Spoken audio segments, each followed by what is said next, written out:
창세기 40장 16절부터 41장 13절의 말씀을 다 같이 합독하시겠습니다. 떡 굽는 관원장이 그 해석이 좋은 것을 보고 요셉에게 이르되 나도 꿈에 보니 흰떡 세 광주리가 내 머리에 있고 맨 윗 광주리에 바로를 위하여 만든 각종 구운 음식이 있는데 새들이 내 머리의 광주리에서 그것을 먹더라. 요셉이 대답하여 이르되 그 해석은 이러하니 새 광주리는 사흘이라. 지금부터 사흘 안에 바로가 당신의 머리를 들고 당신을 나무에 달리니 새들이 당신의 고기를 뜯어 먹으리이다 하더니 제3일은 바로의 생일이라. 바로가 그의 모든 신하를 위하여 잔치를 베풀 때에 술 맡은 관원장과 떡 굽는 관원장에게 그의 신하들 중에 머리를 들게 하니라. 바로의 술 맡은 관원장은 전직 회를 회복하며 그가 잔을 바로의 손에 받들어 드렸고 떡 굽는 관원장은 매달리니 요셉이 그들에게 해석함과 같이 되었으나 술 맡은 관원장이 요셉을 기억하지 못하고 그를 잊었더라.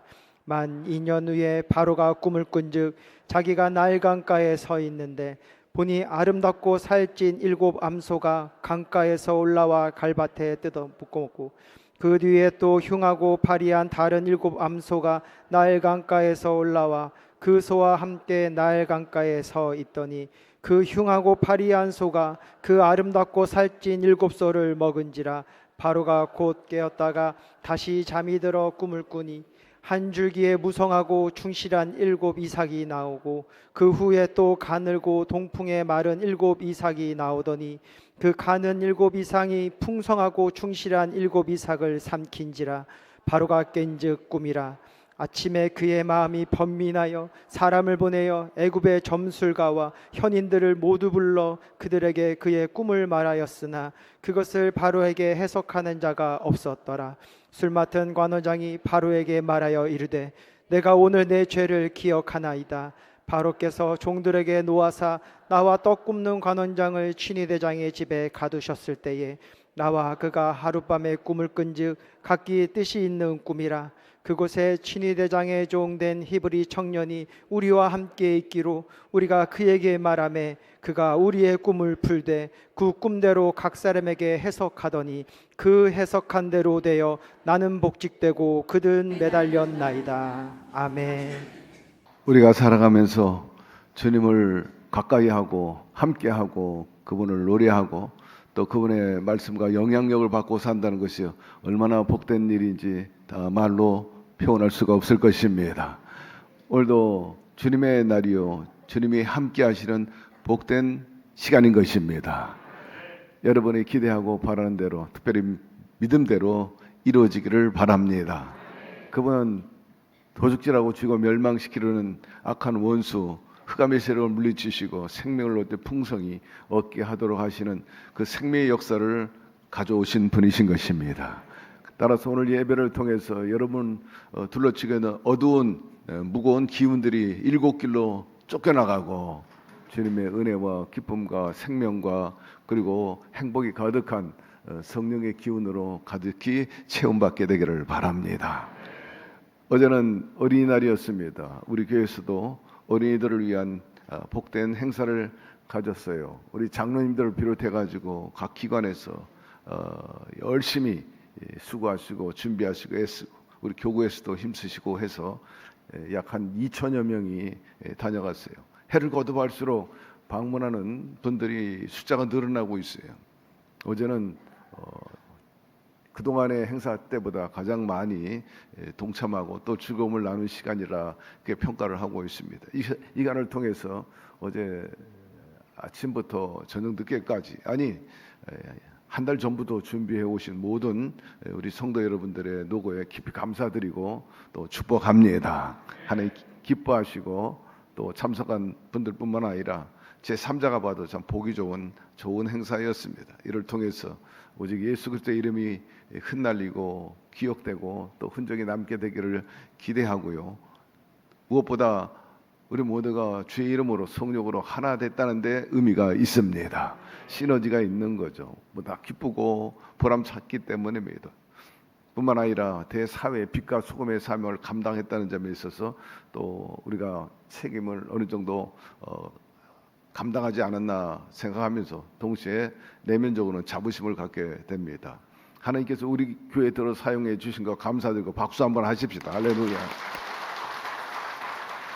곁에 있는 분에게 얘기합시다. 우리 교회 우리들이 하나님께 쓰임 받고 있습니다. 할렐루야. 오늘은 창세기 40장 16절부터 공부하도록 하겠습니다. 16절, 17절 봉독합시다. 떡 굽는 관원장이 그 해석이 좋은 것을 보고 요셉에게 이르되 나도 꿈을 보니 흰떡 세 어리가 내 머리에 있고 맨 윗광질에 바로를 위하여 만든 각종 구운 음식이 있는데 새들이 내 머리에 광질에서 그것을 먹더라 하였습니다. 떡장관의 꿈 내용을 다 듣고 난 후에 요셉은 얼굴이 사색이 되었습니다. 그 꿈은 떡장관의 미래가 아주 암울하고 어두웠기 때문입니다. 아주 흉한 꿈이었습니다. 18절 19절 요셉이 대답하여 이르되 그 해석은 이러하니 새 광주리는 사흘이라. 지금부터 사흘 안에 바로가 당신의 머리를 들고 당신을 나무에 달리니 새들이 당신의 고기를 뜯어 먹으리다 하더니 떡장관은 자신이 꾼 꿈에 좋은 해몽이 있기를 원했어요. 좋은 해석을 기대했는데 요셉에게 꿈 이야기를 했더니 그 꿈은 아주 나쁜 꿈이었어요. 뜻밖의 내용이 담고 있어요. 이에 대해서 이렇게 해석했죠. 방금 읽은 그대로입니다. 새 광주리는 사흘이요. 그 떡 광주리의 음식이 바로에게 바쳐진 것이 아니라 새들이 와서 먹어버렸으니 사흘 후 떡장관은 목이 잘려 나무에 달려서 새들에게 그 시체를 뜯어 먹힐 것이라. 이렇게 요셉이 꿈 해몽을 하니까 떡장관은 막 사색이 돼버리고 말았습니다. 그 꿈은 현실화되어 버리고 말았어요. 20절에 제3일은 바로 생일이라. 바로가 그의 모든 신하를 위하여 잔치를 베풀 때 순 맡은 관원장과 떡 굽는 관원장에게 그의 신하들 중에 머리를 들게 하니라 합니다. 두 장관이 꿈을 꾼 후에 이제 바로의 생일이 다가오게 된 것입니다. 큰 성대한 잔치가 벌어지게 되고 신하들과 더불어 바로는 먹고 마십니다. 그런데 관례에 의하면 이렇게 흥하고 또 즐거운 잔칫날에 죄수를 사해주는, 아니 또 한편으로는 또 사형을 내리는 그런 예가 있었습니다. 드디어 해석한 꿈의 내용이 현실적으로 이루어지게 되었다. 잔치 한창 무르지을 때 장관을 불렀어요. 감방에 있는 두 장관을 불렀는데 꿈대로 술 맡은 장관은 사면이 되고 또 떡 만든 장군은 결국 사형을 당해버리고 말았던 것입니다. 21절 22절 바로의 술 맡은 관원장은 전직을 회복하며 그가 잔을 바로의 손에 받들어 드려고 떡 굽는 관원장은 매달리 요셉이 그에게 해석한 것 같이 되었다 말씀하고 있어요.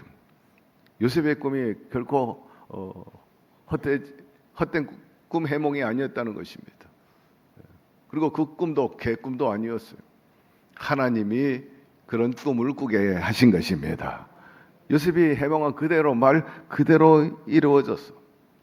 술장관은 복직이 돼가지고 술을 만들어가지고 바로 왕에게 바치게 되고 떡장관은 떡을 만들었는데 오히려 그 일로 인해 가지고 오히려 사형을 당하는 그런 일이 내려지게 된 것입니다. 23절 술 맡은 관원장이 요셉을 기억하지 못하고 그를 잊었더라 했습니다. 약속했죠. 당신이 감옥에서 나오게 되면 사면하게 되면 나를 기억해 달라는 요셉의 부탁이 있었는데 이 술장관은 까맣게 그 약속을 잊어버리고 요셉이란 존재도 잊어버리고 말았습니다. 하나님의 때가 아니면요 사람의 힘으로 아무리 애쓰고 힘써도 안 되는 건 안 되고 소용이 없는 것입니다. 하나님이 도와주셔야 합니다. 이 약속이라는 것도 우리가 하는 것 같지만 배후에 하나님이 또 하시는 약속이 있어요. 사람을 통해서.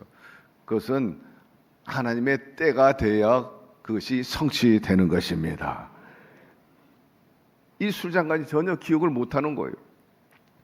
하나님께서는 법칙을 어겨가면서 역사하지 않는다는 거예요. 사람이 무엇으로 심든지 그대로 거두리라. 우리가 땀을 흘려 심어 놓으면 하나님의 때가 이를 때 거둘 수 있다는 사실인 것입니다.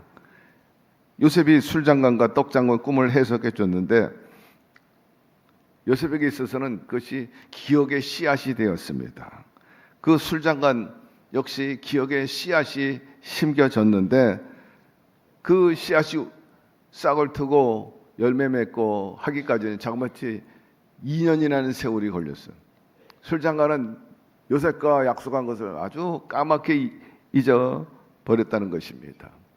이런 점에 있어서 하나님과의 관계도 그렇고 인간관계에 있어서도요, 기억한다는 것은 참으로 중요한 일인 것입니다. 어떤 사람이 우연히 한 사람을 만났어요. 근데 그 사람이 나를 기억해 준다면 그건 고마운 일인 것입니다. 그 만난 사람이 아주 귀한 분이라면 더더욱 감사할 일이죠. 그 기쁨을 이로 말로 다 할 수 없고, 또 귀한 분이라면 또 친밀함을 더 갖기를 원하고 교제하기를 원하고, 또 사랑하는 사람이라면 더 사랑을 느낄 수 있을 것입니다. 그래서 이렇게 말할 수가 있어요. 사랑은 여러분 관심이라. 관심이 없는데 사랑한다. 이건 잘못된 거죠. 사랑의 기본은 관심이요. 사랑이 없다는 것은 무관심이요. 관심 중에 중요한 것은 기억한다는 것입니다. 예를 들어서 남편이 아내의 생일을 기억합니다. 그래서 생일날 비록 선물이 큰 것은 아니라 할지라도 전하게 된다면 아내 입장에서 너무나 감사한 거예요. 자기를 생각하고 기억해 줬다는 점에서 그렇습니다. 그냥 그것 자체가 너무 감사하고 사랑스러운 거죠. 이러므로 다른 사람에게 기억된다는 것, 여러분 소중하고 참으로 행복한 일인 것입니다. 오늘 본문에 보니까 요셉은 처음에는 아주 슬픈 사람이었어요.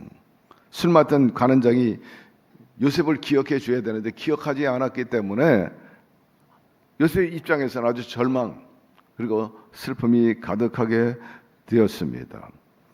그러나 그 인생이 슬픈 인생은 아니었죠. 나중에 보니까 반전돼 가지고 성경에서 손꼽을 정도로 아주 위대한 사람이 되고 또 행복한 사람이 되었다는 사실을 우리가 알 수 있지 않습니까? 그러면 그 이유가 무엇입니까? 분명히 요셉은 잊혀진 사람인데 말입니다. 그 이유는 이것이, 그는 비록 사람들에게 잊혀졌지만은 전능하신 하나님에게 있어서는 결코 잊은 바 되지 않았다는 사실인 것입니다. 이것이 중요한 것입니다. 그리고 그것이 복되게 만들었습니다. 후일 많은 사람들에게 오늘 우리에게까지 기억된다면 얼마나 좋겠어요. 저는 간혹 이런 말 하잖아요. 여러분들이 우리 순복음 중동교회 역사에 전설이 되기를 바랍니다. 기억되는 사람이 되기를 바랍니다. 좋은 모습으로 길이길이, 야, 그분 참 훌륭했어, 참으로 교회에 이바지했어, 헌신했어, 정말 아름다운 흔적이 있다. 그런 전설과 또 흔적이 남는 기억되는 사람들이 되기를 축복합니다. 오늘 우리가 혹 사람들에게 잊혀졌다 할지라도 하나님은 저와 여러분을 결코 잊지 않고 계실 것입니다. 물론 사람들에게 누구나 인정받고 사랑받고 도움받고 그런 가까이 하는 그런 소원들이 있어요. 인간의 욕구 가운데 인정받고 싶어하는 욕구가 있지 않습니까? 좀 알아줬으면 좋겠다. 우리가 흔히 말하는 명예입니다. 명예심이 있어요. 여러분, 무엇보다도 하나님이 인정하는, 존중해주는, 기억되는 사람이 되기를 바랍니다. 주님께서 나중에 우리에 대해서 삶을 어떻게 했는가, 신앙생활 어떻게 했는가 다 기억하신다고 그러잖아요. 사람도 기억하는데 왜 하나님이 기억하지 못하시겠어요? 착하고 충성된 종아, 내가 적은 일에 충성했으므로 내가 너에게 더 큰 일을 맡기리니 내 즐거움에 참여할지어다. 상급받는 우리가 되기를 기대하고 축복합니다. 이것이 우리 인생의 최고의 목표요, 가치요, 축복이요, 또 가장 행복한 사람의 결말이 되는 것입니다. 심지어 고난을 당하고 고독과 아픔 속에 있는 성도라 할지라도 진짜 행복할 수가 있어요. 왜? 주님이 함께 계시기 때문에, 기억하기 때문에, 따라서 낙심하지 말게 되기를 바랍니다. 예수 믿고 자녀가 되었다는 그 신분 하나만 가지고도 우리는 기쁘고 감사하고 행복감을 갖고 자부심을 갖고 살아가야 될 것입니다. 사람은 인정하지 않고 기억하지 않는다 할지라도 하나님 인정하고 하나님 기억한다면 이보다 큰 축복과 제대로 산 사람 아니겠습니까? 말씀에 이렇게 기록해서 함께 읽어봅시다. 여인이었지 그 젖먹는 자식을 잊겠으며 자기 태에서 난 아들을 긍휼히 여기지 않겠느냐. 그들은 혹시 잊을지라도 나는 너를 잊지 아니할 것이라. 내가 너를 내 손바닥에 새겼고 너희 성벽이 항상 내 앞에 있나니. 할렐루야.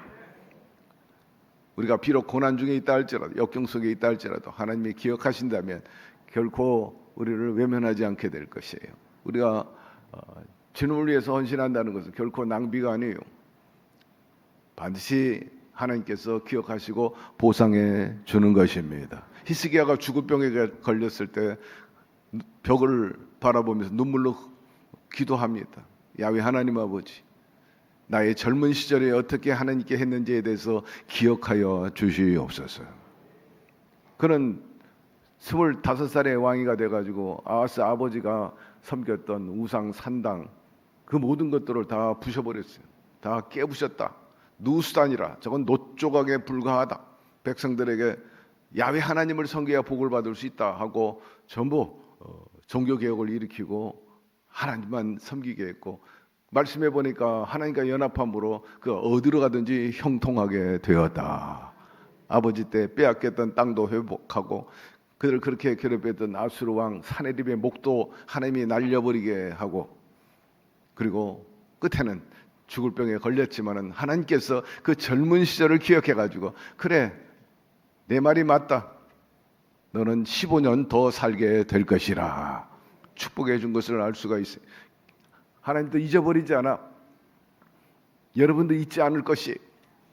여러분 반드시 우리가 힘들고 어렵다 할지라도 하나님께서 여러분들을 기억하시고 복의 복을 더하여 주실 것입니다. 고난과 아픔이 승리와 축복으로 변화되는 것은 확실히 우리가 체험 안 하고 또 말씀이 우리에게 증거해 주고 있어요. 하나님을 사랑한 자 그 뜻대로 부르심을 입은 자들은 모든 것이 합력하여 선을 이루느니라.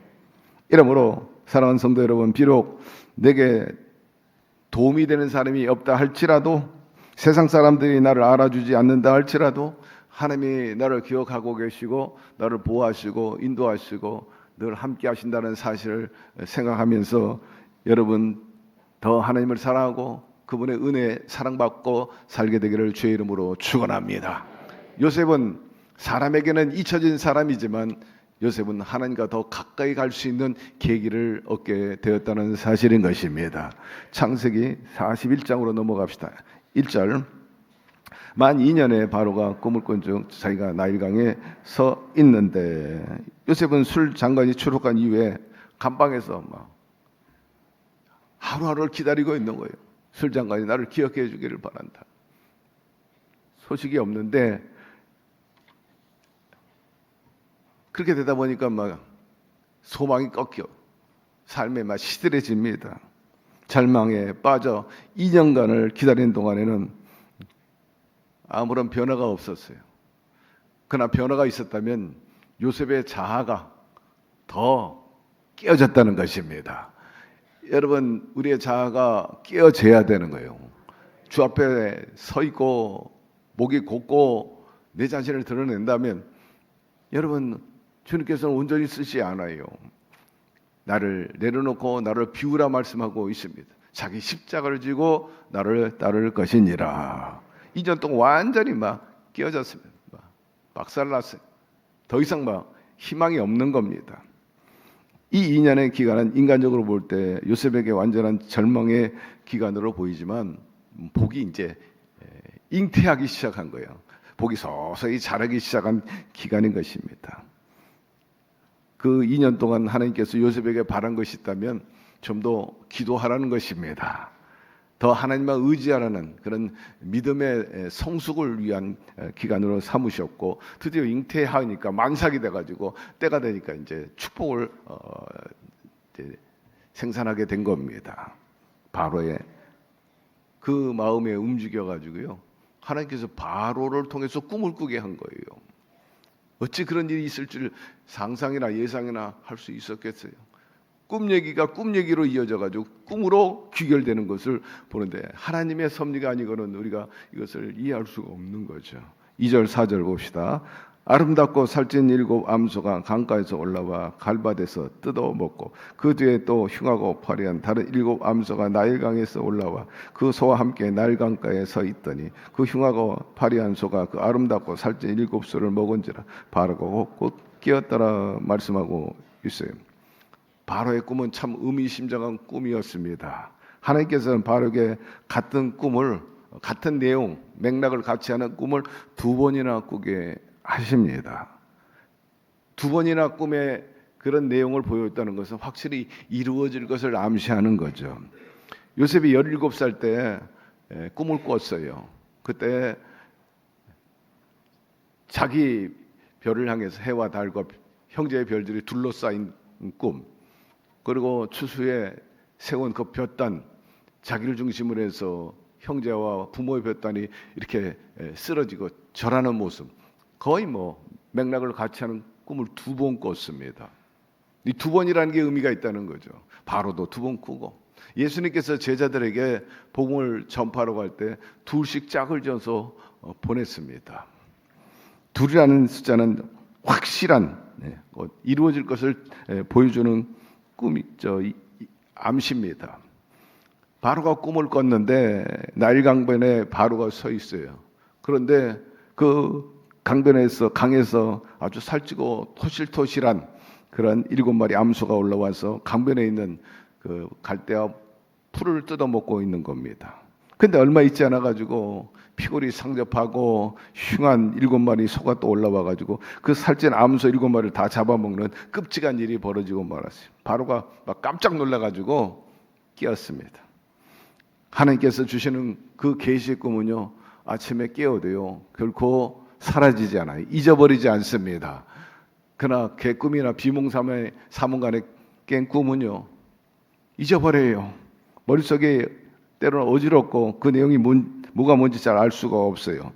그런데 바로가 꾼 꿈은 하나님이 주신 꿈이었기 때문에 바로가 분명하게 기억하고 있는 거예요. 생생하게 막 깨어있을 때 일어난 것처럼 말입니다. 5절 7절 다시 잠이 들어 꿈을 꾸니 한 줄기에 무성하고 충실한 7 이삭이 나오고 그 위에 또 가늘고 동풍에 마른 7 이삭이 나오더니 그 가는 7 이삭이 무성하고 충실한 7 이삭을 삼킨지라 바로가 깬 주 꿈이라 합니다. 한 줄기에서 이삭이 나왔는데 아주 견실하고 좋은 그런 이삭이 나왔어요. 그 후에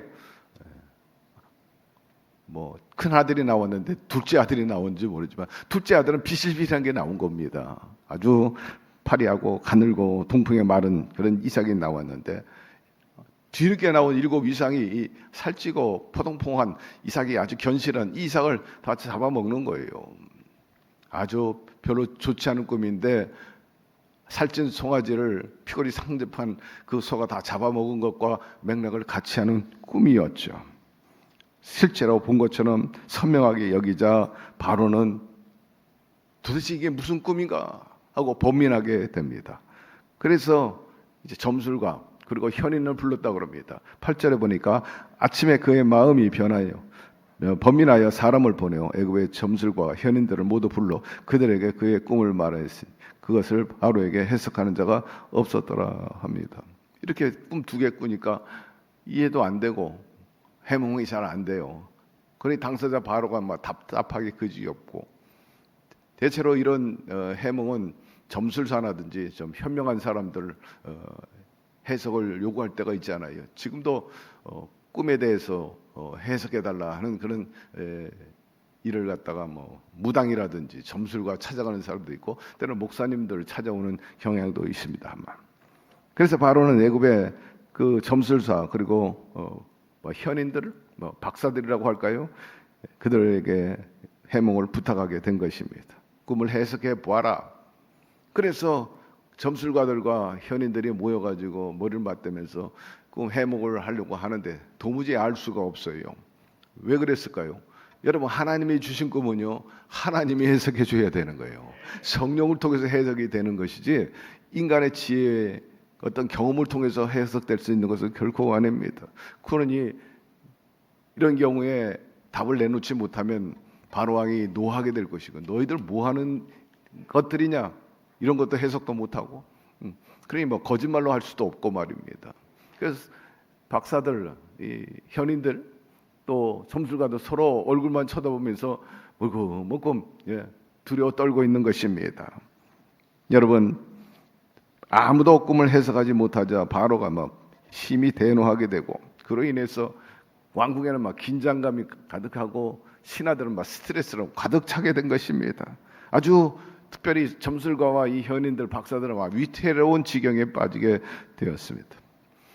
9절 13절로 넘어갑시다. 술 맡은 관원장이 바로에게 말하이르되 내가 오늘 내 죄를 기억하나이다. 바로께서 종들에게 놓아서 나와 떡 굽는 관원장을 신이 대장의 집에 가두었을 때 나와 그가 하룻밤에 꿈을 꾼즉 각기 뜻이 있는 꿈이라. 그곳에 친위 대장의 종된 히브리 청년이 우리와 함께 있기로 우리가 그에게 말하매 그가 우리의 꿈을 풀 때 그 꿈대로 각 사람에게 해석하더니 그 해석한 대로 되어 나는 복직되고 그런 매달렸나이다. 왕국이 완전히 막 꿈 해몽이 안 된 상황에서 어두워지고 스트레스로 꽉 차고 두려움과 공포에 차게 될 때에 때마침 술장관이 요셉이 떠오르게 된 거예요. 아, 그래, 내가 감옥에 있을 때 내 꿈을 해몽해가지고 내가 복직해 했던 그 요셉이란 친구가 있지 않느냐, 그것을 기억하게 된 것입니다. 그래서 바로 왕에게 나가가지고 그렇게 얘기하는 거예요. 내가 감옥에 가 있을 때 제가 어느 날 꿈을 꿨는데 그 꿈을 해몽한 소위 친위대장 종이었던 요셉이란 청년이 있었습니다. 히브리 청년인데 그 친구가 해석을 해줘가지고 제가 이렇게 복직하게 되고 왕께 술을 다시 올릴 수 있는 사람이 되었습니다. 그러니까 바로가 그 얘기를 듣고 그 친구를 데려와라, 이렇게 된 것입니다. 2년 동안 아무런 소식이 없던 그런 요셉에게 있어서는 정말로 기회가 된 것입니다. 하나님께서 2년을 기다리게 하셨어요. 하나님 앞에서는 기간은 그렇게 중요하지 않아요. 사람에게 1000년이 하나님은 하루와 같이 여기고, 또 우리가 1000년을 할지라도 또 우리에게 또 하루가 될 수 있는 그런 하나님의 시간, 하나님의 섭리가 있기 때문인 것입니다. 그렇기 때문에 내 기도 응답, 내 형편이 언제 풀리는가 너무 성급하게 조급하게 생각하지 말고 엎드려 기도하게 되기를 바랍니다. 때로는 섭섭하게 좀 기다려 인내해라, 주님이 그렇게 요구하신다고 생각하셔야 돼. 요셉도 그랬는데, 아니 성경의 역사에 보면 그래요. 기다려, 때가 돼야 된다. 그러므로 여러분들도 인내하고 너무 조급하지 말고 하나님의 때를 기다리시기 바랍니다. 하나님이 결코 늦는 법이 없어요. 아주 좋은 때 좋은 방법으로 역사해 주시는 것입니다. 여기서 우리가 알 수 있는 것은 요셉이 하나님의 지혜를 얻어가지고 해몽할 수 있게 되었다는 것입니다. 자기의 지혜가 아니라 하나님의 지혜였습니다. 진정한 지혜와 통찰력은 인간에게서 나오는 게 아니에요. 인간의 지혜라면 그것은 경험이라든지 혹은 또 꾀에서 그리고 지식에서 나오는 것이라 알 수 있지만, 참다운 통찰력이 있는 그런 지혜는요 하나님이 주셔야 되는 것입니다. 저는 제 살아오면서 저의 노하우, 경험, 그런 상식과 지식을 뛰어넘어서 하나님께서 주시는 지혜로 인해 가지고 많은 덕을 본 경험들이 있습니다. 그 중에 하나가 조영기 목사님과 김성애 총장님 직은에서 섬길 수 있었다는 사실인 것입니다. 기운은 여러 가지가 있겠죠. 그저 그렇게 직은에 머물러 있을지는 없었을 거예요. 그건 35년 동안, 제가 거기서 심하는 동안 한 40년 되는데 거의 젊었을 때부터, 신앙계에 있을 때부터 유일한 언론이었기 때문에 늘 가까이 모실 수 있게 되고, 또 언론인으로서 보는 시각과 각도, 또 평가, 평론 이런 것들이 플러스로 작용하지 않았겠는가 싶습니다. 그 중에 하나가 저는 메모하는 습관이었습니다. 예, 저는 오늘 아침에 제가 이거 찍은 사진이에요. 제 책상에서 설교 오기 전에 15분 전에 찍었어요. 문득 생각이 나서. 여러분 혹이라도 남이 도움을 받아가지고 잘 됐다면 여러분의 것으로 삼게 되기를 바랍니다. 늘 성령께서 명석한 두뇌보다 흐릿한 펜이 낫다 그랬어요. 기록에는 장사가 없어. 기록이 굉장히 중요한 겁니다. 그래서 흔히 일기를 써라, 일기를 써라. 일기 쓰는 분이 얼마나 많은지 모르지만 거의 메모가 일기 수준이야. 기록이 쫙 나와 있어. 그리고 그때마다 자다가 일어나서 차 타고 가다가도 또 남이 설교 듣다가도 또 성경을 읽는 중에서도 즉각 메모합니다. 야, 이건 주님이 주신 메시지다. 이건 필요한 거다. 제 몸에는 항상 메모지가 준비되어 있고 펜이 준비되어 있어요. 즉각적으로. 이 메모가 저에게 생활화되어 있고 또 직업화되어 있었는데 이것이 다른 각도로 또 효용을 나타냈는데 조영기 목사님께서 저에게 지시하면요. 김성애 총장님 지시하면 그 자리에서 저는 메모를 합니다. 맨날 몇 시, 무엇을 지시했다. 그리고 그 모든 것들을 정확하게 수행을 하죠. 그리고 몇 날 며칠 지시한 것을 뭐 하루 후에라든지 일주일 후에라든지 15일 후에라도 반드시 목사님한테 가가지고 목사님께서 맨날 며칠 몇 시에 저에게 이렇게 지시했는데 제가 이렇게 처리했습니다 라고 보고를 하죠. 정확한 거예요. 김성애 총장님이 그랬어요. 지금도 천국에서 웃으시겠지만 김경문 목사 같은 사람 두 사람만 있으면 좋겠다 그랬어요. 그래서 굉장히 사랑을 받고 기획조정실장은요. 교회는 사실 교무국장이면 됩니다. 네. 목회니까. 그러나 교회는 또 한편으로 특별히 여의도 교회는 어마어마한 조직입니다. 그 안에 엄청난 조직이 있어요. 더 나가서 국민일보가 있고 한세대가 있고 그 외 엘린복지타운이라든지 그 외 각종 NGO라든지 대사업 그리고 선교회에서 하는 모든 비즈니스 기록에 나와 있습니다만은 조금도 틀리지 않은 말입니다. 공개석상이고 기록되는 메시지이기 때문에 기양 기획조정실장이 아니었어요. 종합기획조정실장이었어요. 제가 기조실장을 했지만 종합기획조정실장 한세대 그리고 여의도를 컨트롤하게 됐어요. 나중에는 이영 목사님 들어와가지고 제가 20개 지성전을 총괄하는 지성전 총괄 본부장이었죠. 독립할 때 그랬어요. 이 모두가 하나님이 지혜를 주셨기 때문입니다. 어떻게 처신해야 되는지에 대해서 정확하게 주었기 때문이죠. 우리 영목회 이렇게 큰 교회 목사님이 70명이 있어요. 그 영목회는 목사님께서 특별히 사랑하는 제자들고 또 큰 교회를 맡으면 돼. 근데 유일하게 조영위 목사님 내외께서 70명 중에 김경훈 목사 한 사람에게만 한 세대에서 명예박사를 주었습니다. 70명 중에 한 사람도 받은 적이 없어. 엄청난 사랑을 받았습니다. 예. 이것은 하나님께서 저에게 지혜를 주셨기 때문이고 그 다음에 또 하나 얘기하고 싶은 거는 기획조정실장 하니까 교회에 돌아가는 모든 정보뿐만 아니라 장로에 돌아가는 것, 각 기관에 돌아가는 것 얼마나 방대합니까? 의도가 지성전 돌아가는 것 그때마다 조 목사님께서 해외 가 계시면 지금은 카톡도 있고 그렇지만은 지금 그 당시에는 카톡이 없었어요. 그럼 어떻게 됐냐? 소위 동향 보고 정보 보고를 팩시밀리로 보내는 거예요. 팩시밀리로. 네. 조 목사님 가서 일주일, 2주간 해외 가시면 지금처럼 카톡이 있거나 소식이 빨라가지고 계속해서 국내 정치, 경제, 사회, 군사, 문화, 예술 이 정보를 알 수가 없는 거예요. 신문을 못 보니까. 갔다 오셨어요.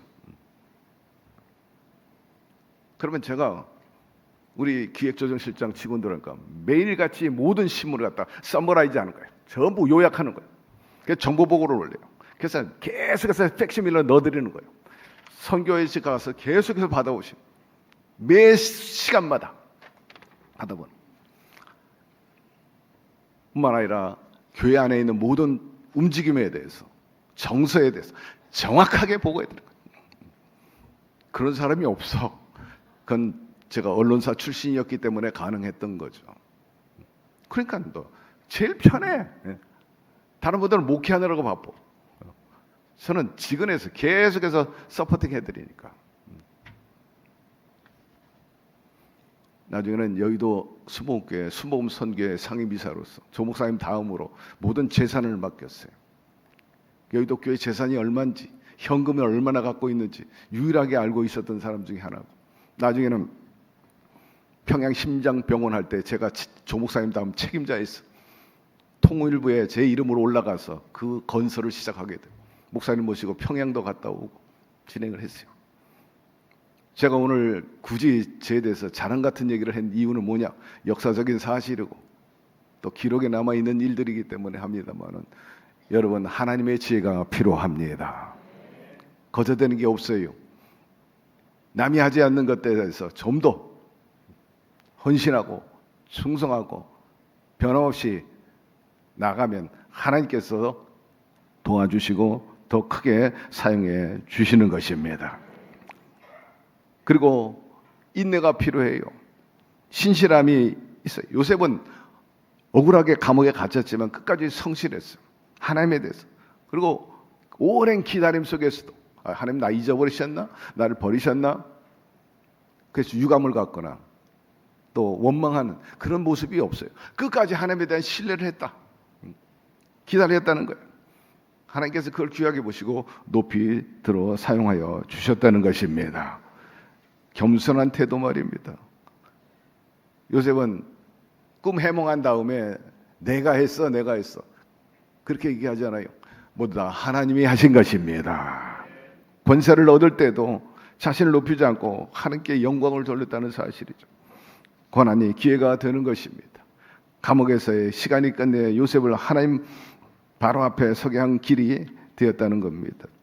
인생의 어려움이 오히려 하나님 계획 속에서 더 큰 기회를 얻을 수 있는, 바뀌는 그런 역사를 여기서 보여주고 있는데, 사랑하는 성도 여러분, 요셉처럼 그분의 장점을 내 것으로 삼아가지고 무엇보다 고난 속에서도 하나님에 대한 그 믿음과 신실함 변치 말고 항상 하나님을 의지하고 끝까지 충성함으로 인해서 나가시기 바랍니다. 그러면 하나님께서 반드시 여러분의 길을 열어주실 것이고 고난과 역경을 통해서 영광스러운 길로 이끌어 주실 거야. 이런 은혜가 있게 되기를 주의 이름으로 축원합니다.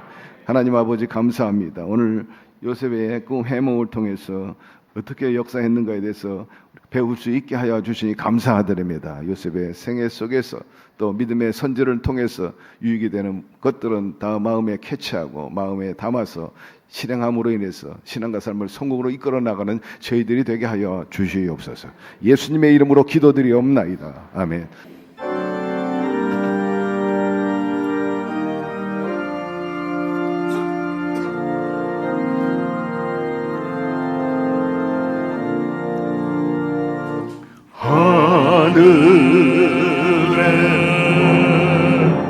계신 아버지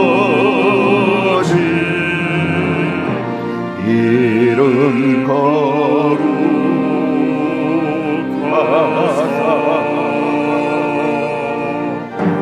주님 나라 임하시고 뜻이 이루어지라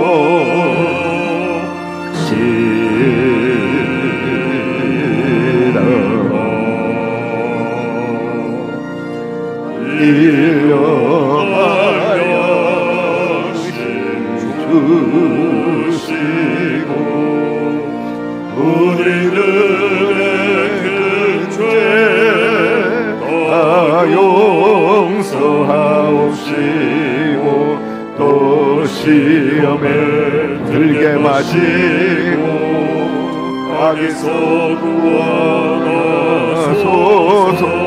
내게 주의 주의 권세 주의